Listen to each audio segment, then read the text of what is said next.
Hi, it's Vic. Welcome back to my channel, and today I'm going to be showing you how I created this fishbowl card. So this is cut on my silhouette using a Whitlock file, and I'll leave that listed down below. So I'm just showing you how the card goes together, and I'm also going to be using these stamps from My Favourite Things. So to start with, I thought it would be fun to try and create a beach scene at the bottom of the fish tank. So that's what I'm going to try and do here. So this is my first time trying to make some sand, and to start with it looks absolutely horrendous. But if you just keep going and just keep blending your colours, I was quite happy with how this turned out. So I've used my E30 markers and E40 markers for the darker pieces of sand, and then I'm just going in with the lighter colours, which is my E50 and E51.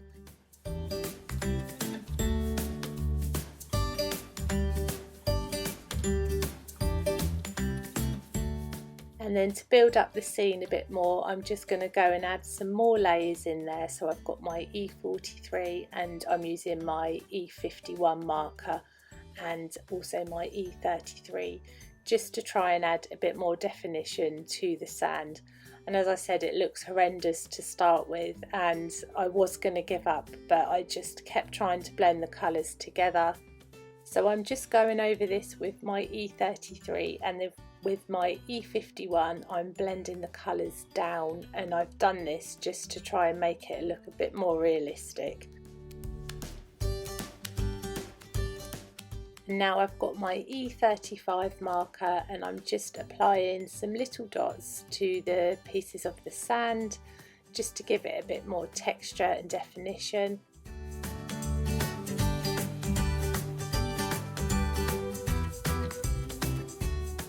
So now I'm just going ahead and building up my layers, and I'm doing this by going over the pieces that I've coloured again just to give it a bit more added interest and just to darken up some of them bits of sand.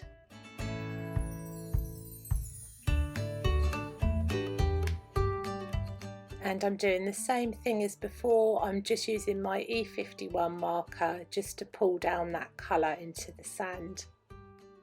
So once that's done, I've gone ahead and got a piece of acetate, and I'm just placing this over the sand, and I'm just using a Copic marker, and I'm going to go ahead and cut this out because what I'm going to be doing with this is using it as a mask, because for the next step I'm going to be doing some ink blending. So I'm just securing that acetate piece down with some washi tape.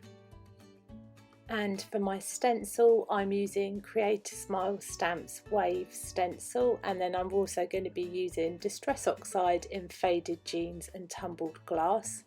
So I have my Time for Tea Designs blender brush, so I'm just going in with my Tumbled Glass first because this is the lightest colour, and I'm gently applying that all over the stencil.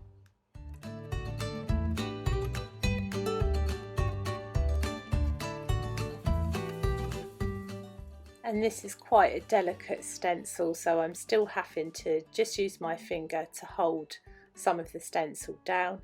And now I'm going in with the Faded Jeans, and I'm applying this to the bottom of the card just to give it a bit more depth. And then lastly I've got Bundled Sage, so I'm just applying that to the middle of the fishbowl, and now I'm just going to remove the stencil.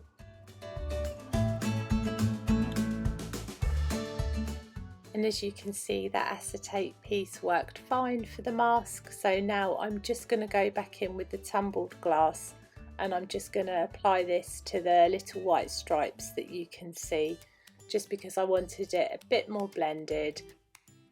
And now I'm going to be adding some little textured dots. So I have the Faded Jeans Distress ink, and I'm just mixing that with some water and just adding some little dots with my paintbrush.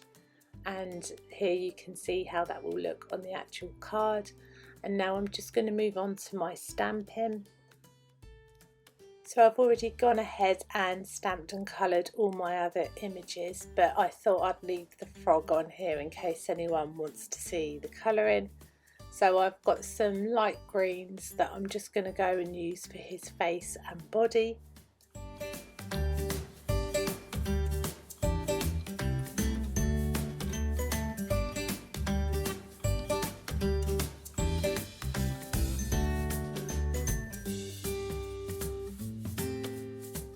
So once the frog's all coloured in, I'm going to go ahead and stamp my sentiment. So I've got some blue cardstock, some VersaFine ink, and then some Wow white embossing powder.